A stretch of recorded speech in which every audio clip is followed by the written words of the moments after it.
Gusto mo bang kumita kahit nasa bahay ka lang, walang pwesto, walang malaking puhunan, pero may real na income? Welcome kaibigan! Sa video na ito, ibabahagi ko sa iyo ang mga negosyong pwede mong simulan habang nasa bahay ka. Mga ideas na hindi kailangan ng physical na pwesto, pero pwedeng pagkakitaan gamit ang cellphone, skills, at tamang diskarte. Paalala kaibigan, hindi instant ang tagumpay sa mga ganitong negosyo. Kailangan ng tiyaga, consistency, at tamang mindset. Magsimula sa maliit, matuto sa proseso, at huwag agad sumuko kapag mabagal pa ang resulta.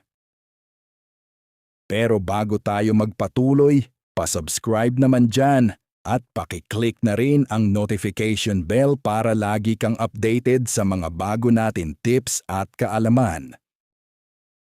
Narito ang ilang mga business ideas na pwede mong pagkakitaan habang nasa bahay. Ang tailoring business o mananahi ay isang negosyo na pwede mong simulan kahit nasa bahay ka lang. Hindi mo kailangan ng malaking pwesto dahil pwede mong gawing sewing area ang isang bahagi ng bahay mo.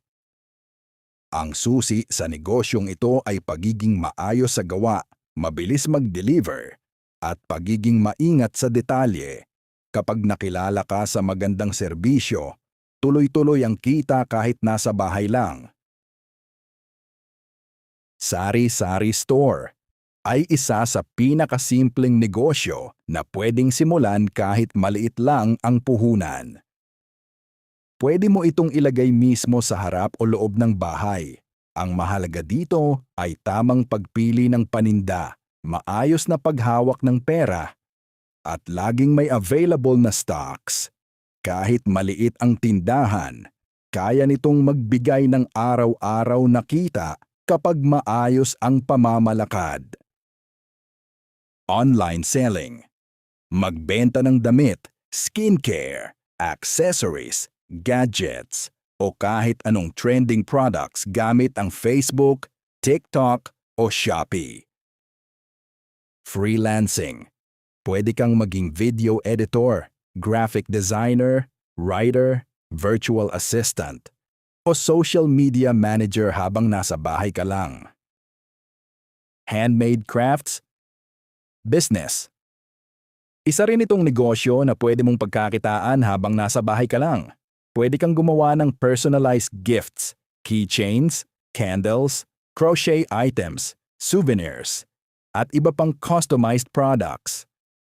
Maraming customers ang naghahanap ng unique at handmade items lalo na para sa birthdays, anniversaries, at special occasions. Pwede mo itong ibenta online gamit ang Facebook, TikTok, o Shopee. Ang mahalaga sa negosyong ito ay creativity, maayos na kalidad ng produkto, at magandang pakikitungo sa customers. Kapag nagustuhan nila ang gawa mo, mas malaki ang chance na bumalik sila at mag-order ulit. Beverage business. Isa ring magandang pagkakakitaan kahit nasa bahay ka lang. Pwede kang magbenta ng milk tea, iced coffee, fruit shakes, palamig, o homemade drinks. Hindi kailangan ng malaking pwesto para makapagsimula. Kahit simpleng setup sa bahay, ay pwede na basta malinis at maayos ang preparation ng products. Pwede kang tumanggap ng orders online o magbenta sa inyong neighborhood. Ang sikreto dito ay masarap na timpla, magandang presentation, at consistent na quality ng drinks mo. Kapag nasarapan ng customers, babalik at babalik sila para bumili ulit. Affiliate marketing. Mag-share ng product links online at kumita kada may bumibili gamit ang link mo. Content creator o YouTuber. Pwede kang kumita gamit lang ang cellphone at internet. Mag-upload ng helpful o entertaining videos, maging consistent, at unti-unting lalaki ang audience mo. Kapag dumami ang viewers, pwede kang kumita sa ads, sponsorships, at online promotions. Print-on-demand business. Pwede kang mag-design ng shirts, mugs, tote bags, at iba pang items nang hindi kailangan mag-stock ng produkto. Online lang ang puhunan mo, kaya magandang pagkakitaan ito habang nasa bahay ka lang. Digital products selling.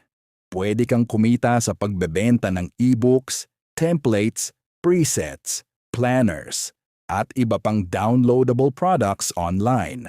Isang gawa lang, pwede mong ibenta ng paulit-ulit habang nasa bahay ka lang. Online tutorial o coaching. Habang nasa bahay ka, pwede ka kumita dito sa pamamagitan ng pagtuturo online gamit lang ang cellphone o laptop. TikTok Shop Affiliate ay isang paraan para kumita kahit wala kang sariling produkto. Magpo-post ka lang ng videos para i-promote ang products at kikita ka ng commission kapag may bumili gamit ang link mo. Kailangan lang ng cellphone, internet, at consistency sa paggawa ng content. Mas maraming views at sales, mas malaki rin ang kita. Voice-over services. Kung maganda ang boses mo, pwede kang kumita sa paggawa ng voice-overs para sa videos, ads, narration, audiobooks, at online content. Kahit nasa bahay lang, pwede kang magsimula gamit ang cellphone o simpleng microphone basta malinaw ang audio at maayos ang delivery ng boses mo. Home-based baking o food orders ay negosyong pwede mong simulan habang nasa bahay lang. Pwede kang tumanggap ng orders para sa cakes, cookies, pastries, lutong ulam, at iba pang pagkain. Kahit maliit lang ang setup, pwede itong pagkakitaan basta masarap ang produkto at maayos ang serbisyo sa customers. Dropshipping business. Kikita ka rin dito sa pamamagitan ng online selling kung saan hindi mo kailangan mag-stock ng products. Kapag may umorder, supplier na ang bahala sa packaging at delivery. Ang trabaho mo ay maghanap ng mabebentang products at mag-promote online gamit ang social media or online shops. Canva Design Services. Kung marunong kang gumamit nito, pwede kang kumita sa paggawa ng thumbnails, invitations, logos, resumes, at social media posts para sa clients. Kahit nasa bahay ka lang, pwede kang magkaroon ng income gamit ang creativity, cellphone o laptop, at internet connection. Live selling ay isang paraan ng pagbebenta online gamit ang Facebook, TikTok, o ibang social media platforms. Habang naka-live ka, pwede mong ipakita at ipromote ang product sa mga viewers. Kahit nasa bahay lang, pwede kang kumita basta marunong ka makipag-usap at magpakita ng products ng maayos. Reselling business. Ang pagbebenta kung saan bumibili ka ng murang produkto at ibinebenta ito online o sa ibang tao na may dagdag na presyo. Pwede kang magsimula kahit maliit lang ang puhunan at bahay lang ang kailangan para makapagbenta habang kumikita. Podcast o audio content. Ang pagbabahagi ng stories, advice, motivation o impormasyon gamit lang ang boses mo. Kailangan mo lang ng malinaw na audio, magandang topic, at consistency sa paggawa ng content. Pwede mo itong i-upload online at pagkakitaan habang nasa bahay ka. Frozen products business ay isang negosyong pwedeng simulan habang nasa bahay. Pwede ka magbenta ng iba't ibang frozen foods tulad ng hotdog, nuggets, siomai, tocino, at iba pang madaling lutuin na pagkain. Kahit maliit lang ang puhunan, pwede itong maging tuloy-tuloy na pagkakakitaan basta maayos ang storage at maganda ang quality ng products mo. Hindi hadlang ang kawalan ng pwesto para magsimula ng negosyo. Sa panahon ngayon, maraming paraan para kumita habang nasa bahay gamit lang ang cellphone, internet, at tamang diskarte.